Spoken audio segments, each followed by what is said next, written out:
Licensed video games, a dying genre of games we rarely see in modern times. To define a licensed video game, I will refer to a Google search. Licensed games are video games that are based off an existing intellectual property licensed by the game publisher. So in short, video games are franchises that do not pre-exist in the gaming industry is what my video will be targeting today. Throughout the 90s and 2000s, it was common practice for companies to license their franchise to game publishers to make a game in correlation with a film or TV series to help promote it better. Games such as The Grinch, Simpsons Game, and Cars come to mind as some of many examples used throughout this time period. The simplicity of these games is a charm that I greatly miss. Being in an interactive world of your favourite franchise is a feeling that is unrivaled as a kid growing up. In today's video, I'll be showcasing some of the licensed games I have either ran or followed over the years that have amazing speedrun tech, with also a very small community needing its opportunity in the spotlight. If I do miss any games you feel are worthy of recognition, please leave feedback in the comments section, as getting these games more attention is greatly needed, and I would be happy to make another episode on this topic. Starting off the list is Toy Story 2, a game developed by Traveller's Tales, a company well known today who at the time got their start up working on two previous Pixar movie games. The story follows along with the movie's plot, making slight variations to make the game more interactive. The gameplay, however, is smooth and responsive, with various movement options at your disposal. The game has a minor amount of exploits and glitches, but the run's predominant focus is on your movement and how efficiently you can navigate around the map. This game is one of the more popular games I'll be listing in this video, but with less than 100 players, this game is still criminally underrated.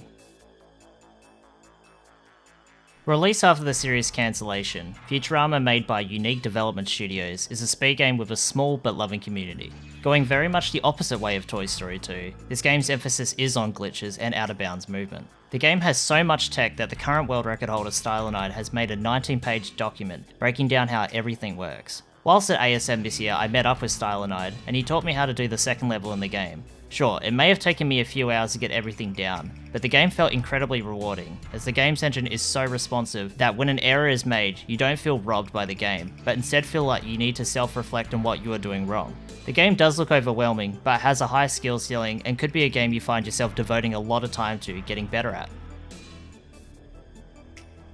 Yes, I know I have listed Chicken Run, but hear me out first. If you are looking for a speed game which has some of the lowest percent of RNG possible, this game is definitely the one to keep an eye on. Clocking in at 30 minutes long, this speed game relies on optimizing your stealth cycles to efficiently move around the map without being caught. Picking up this game is very simple and should only take a few hours at most. The only red flag with this game is the Chicken Wings minigame, which has a variable of 15 seconds worth of RNG.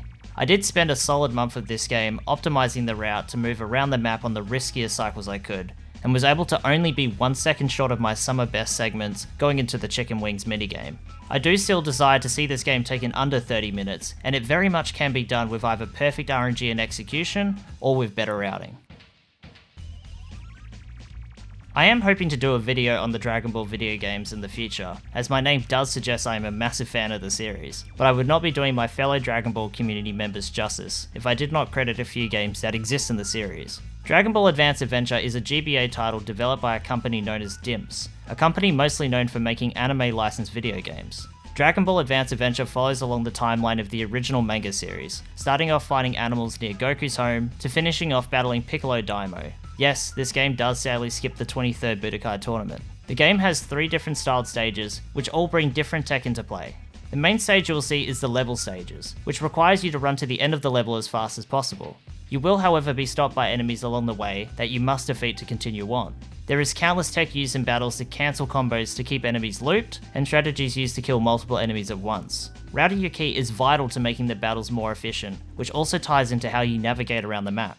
Your battle moves also work whilst running through the map, so you can, for example, jump from a high area with a downward kick and travel a greater distance more efficiently. However, the map is laid out with various obstacles, so you need to know the map fluently to prevent taking damage or falling to your death. There is so much more I can go into with this game, but I will keep it there, as there are many other games to cover in this video. But in my opinion, this is the best Dragon Ball video game I have ever played, and believe me, there are a lot of Dragon Ball games.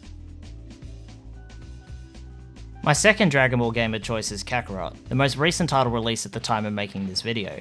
The game centers around an open world map with items and missions you can do in various orders. For the most part, you will follow the main story and buff your character to produce optimal damage in battle, but I do enjoy the RPG elements of this game, travelling around the world of Dragon Ball and battling the iconic villains I've grown to love.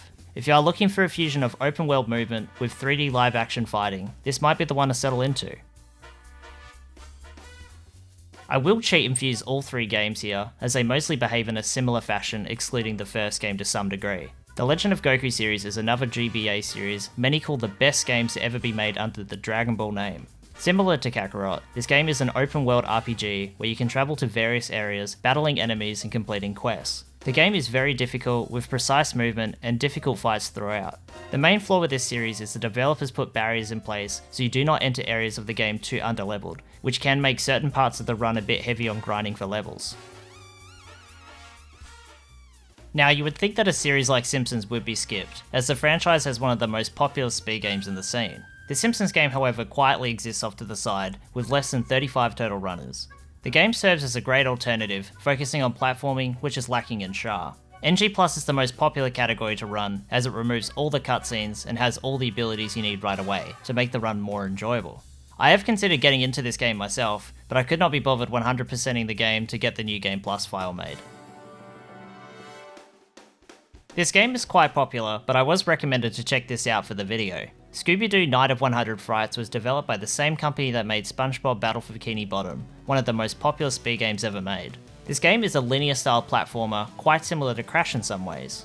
The game has several impressive out of bounds sequences, but my favourite is in the any % creepy early category, where a sequence break is performed by piecing together a string of movement to access a later level in the game. Shrek 2 is debated as one of the greatest animation prequels of all time. Like, come on, that ending sequence is just magic. You would think that such an iconic film would have a massive player base for its game, but as 2 different versions were made by 2 separate companies, most people ended up playing the console release, which is considered by many as mediocre at best. The PC port, however, is a 3D action-adventure game with some insane tech shown in its speedrun. As you can clearly see here, I've only shown the first 15 seconds of the run. This game is packed with amazing movement tech and a passionate community, with the reigning world record only 10 seconds behind its summer best. Monsters Inc. Scream Team, or also known as Scare Island, is a PS1 title which was made by the same company that made The Grinch. I personally love the funky game engine in The Grinch, and delved into other games artificial minded movement had to offer, and when I discovered Myst, I was amazed by the snappy responsive movement the game had, which Grinch was definitely lacking. After trying out the game, I fell in love with the movement tech, which led to awesome movement sequences being crafted. There are 3 main versions the community plays. The PS1 port, which offers some minor variances from the PC port. The PC port, the most popular as there is no lag and minimal loads. Lastly, a PS2 port was released on the same day as the PC port, which plays entirely different to the other 2 versions. Although a clone of the PS1 release, this game has very slippery and unresponsive mechanics, which instantly turned me off running this port. But later on, a dedicated group of runners found something unique in this game which I could not see at first, developing some unique tricks exclusive to its port, and saving 10 minutes on my original world record run.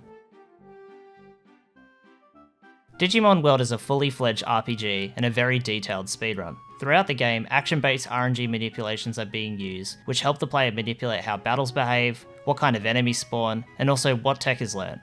It's quite shocking to see such a heavily detailed speed game have only 43 players. I strongly recommend checking this out if you're into RPG speedruns. Returning back to more Pixar games, A Bug's Life is another golden gem. As a simplistic 3D platformer, this game is very easy to pick up and learn, as the main category clocks in at 20 minutes and 100% category around 1 hour and 30. There are 3 main consoles you can run this game on, which makes it very accessible to get competitive with. This game does lack guides and resources, however, due to its simplistic gameplay, following along to the run should be a simple enough way to learn the game. Atlantis: The Lost Empire is my all-time favourite Disney film, and the game is also not half bad. The game's mechanics were designed somewhat poorly. When moving around, Milo virtually has no grip, so he slides around when changing angles, almost like skating on ice. This does make the game a little tricky to master at first, but on the other hand provides a great competitive aspect, learning how to master the mechanics to your benefit. The game also has some amazing sequence breaks used throughout the run to skip massive portions of the game.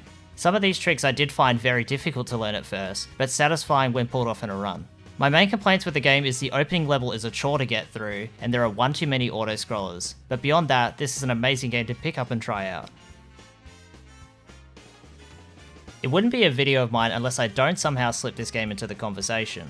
The Grinch is a game that was made in correlation with the 2000 film being directed by Ron Howard. The Grinch's blueprints are lost all around the Who land, and Grinch sets on a quest to acquire his blueprints to recreate his devices and wreak havoc on the Whos. There are two viable options on how to run this game. Console offers tricks in the game that the PC version cannot offer, such as cloak skip. However, with the lag being a blatant issue, this can make the game more challenging to run, as lag reduction tech does save time. The PC version, in my opinion, is a superior way to play the game. The load screens are completely gone, and so is the lag. Some tricks are not viable in this port like they are on console, however, this version is a lot more straightforward with its routing, and it's easier to pick up and learn. The downside to running on PC is you lose access to max when moving as the Grinch, and also the analog directions do not work as well on the PC, so you must resort to the D-pad or keyboard binds. The three mainline categories on offer are any percent, all gadgets, and 100%.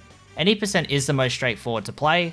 All gadgets is an extension of any percent, travelling to all areas of the game to acquire every blueprint. And lastly, 100% is my personal favourite category. In 100% you must complete all missions, make all the gadgets, and squash every gift in the game. Thank you if you made it to the end of the video. I really enjoyed making this, as I've always been a massive fan of licensed games, and wanted to see them showcased in a video format.